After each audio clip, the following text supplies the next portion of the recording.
Alright, I watched your video and your videos. You had a couple of videos, and I'd like to present some other facts and some other, proof about what you're talking about.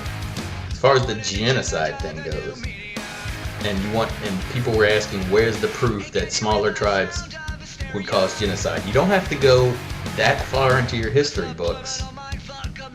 I mean, I'm not even talking, maybe 1,000 years, maybe.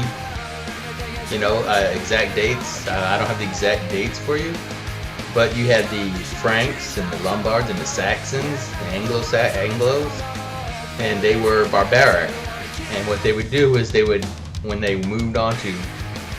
needed some resources, they'd go and they'd find another tribe of people and they would wipe them out. Now, did they wipe every single person in that tribe out? No, but neither did Germany wipe every Jewish person out, right? They would go to this village, they would kill the men, the women, and the children, and possibly rape the women and then kill them, and they would take their things. And this is your small tribes of very violent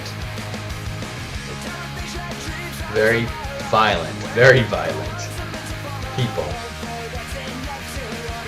Very violent. That's all I can say about them. They were extremely violent. And, they would go into Gaul, which is Germany and France and inhabited many other, what we know as some of the European countries today, all the way to the Western Roman Empire. And eventually they helped these different barbaric tribes destabilize the Roman Empire enough. But the Franks eventually made this capital city of Paris, and eventually it formed into a civilization. So here you have all these, and then let's not even mention the Vikings. They were extremely violent, barbaric, seafaring people. And they started out as these little tribes that everybody seemed to think it would be so great to be a part of. And it won't. Listen, there's no perfect answers. There's nothing perfect.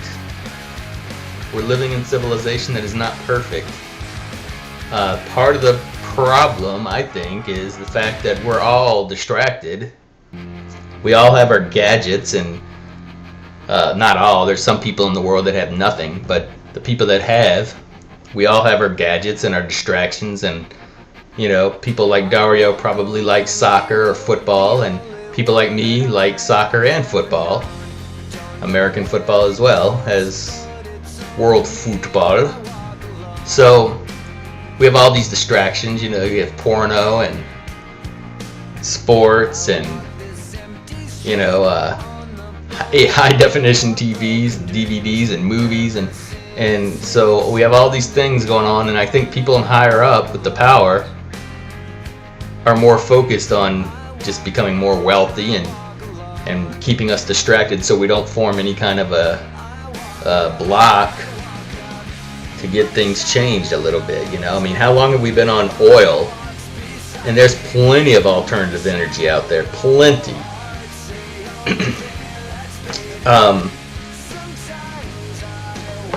Edison, who invented the light bulb, as well. Well, the light bulb that he invented, is on display. I'm not sure what town it is, but they have it in whatever town he lived in. They have his light bulb sitting in a display that's still burning today. And what it's been, I don't know. It's got to be coming up on a century, and it's still burning today. Yet we get sold these light bulbs that last 50 hours, and then they, burn out. You got to go buy more. It's very wasteful. That's why I have fluorescent lights, because they last at least 5 years and burn a lot less energy.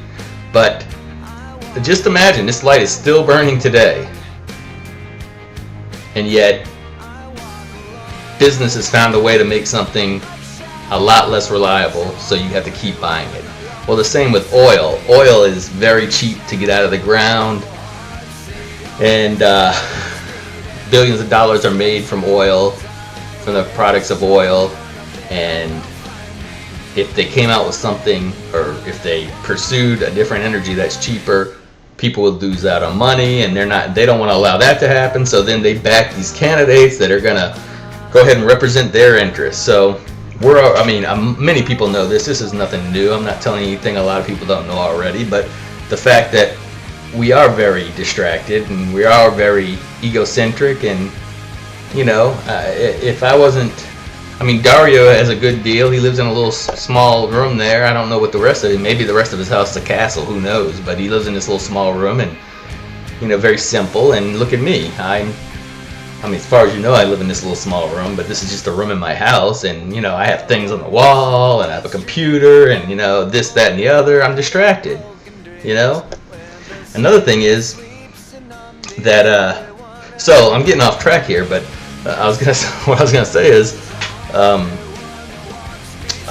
I forgot. So what I'm saying is that these little small, getting back to the subject,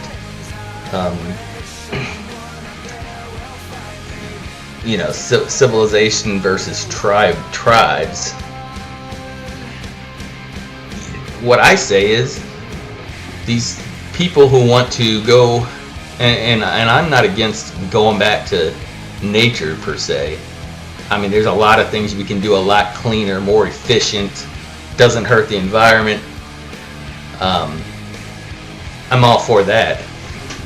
But actually totally destroying civilization, the reason that these warlords, if you want to call them, were able to go into different other people's communities and slit their throats and kill them and do whatever they want, is because there was no civilization to punish them for this. It was there was nothing for them. There was no punishment. There was nothing wrong. They were going to go loot, steal, and not really. They may have to pay their life as a price eventually, but if they happen to get killed in battle. But they were pagan. They didn't think that those things.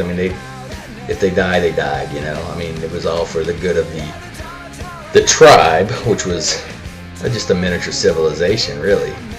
But we're talking about the greater civilization that we live in today. And like I said before, when people talk about anarchy and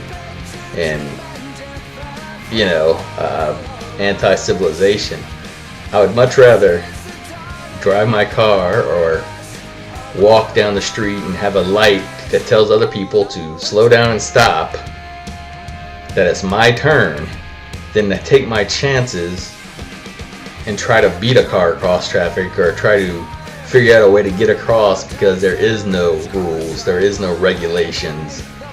I think humans need regulations. They need to be told. There need to be consequences for cheating, basically.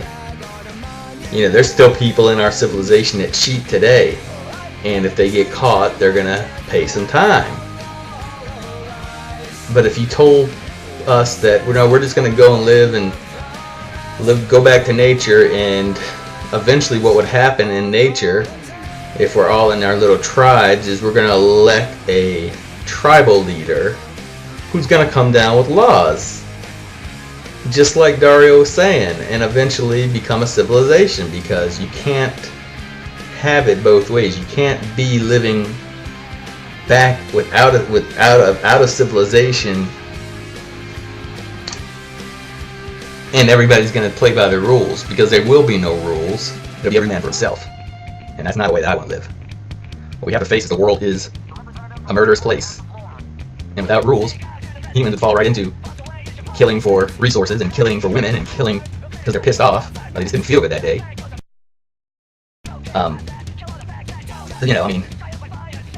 If lions had a civilization, then male lions wouldn't kill other male lions, because they would have a punishment, just so they'd be able to breed with the female and get their genes passed on. So, believe it or not, I believe we're in the animal kingdom. If there were no rules, what would stop me from going and killing your baby? Because I like your wife, and I think your wife has good genes, and I want to breed with her, but you're standing in the way, and I don't want your little brat around, so I'm just going to go ahead and take you out, take your genes out, and I'll go ahead and mate with what was your woman and spread my genes. I don't know. It's just civilization is a necessity for order. I guess that's all I got to say about that.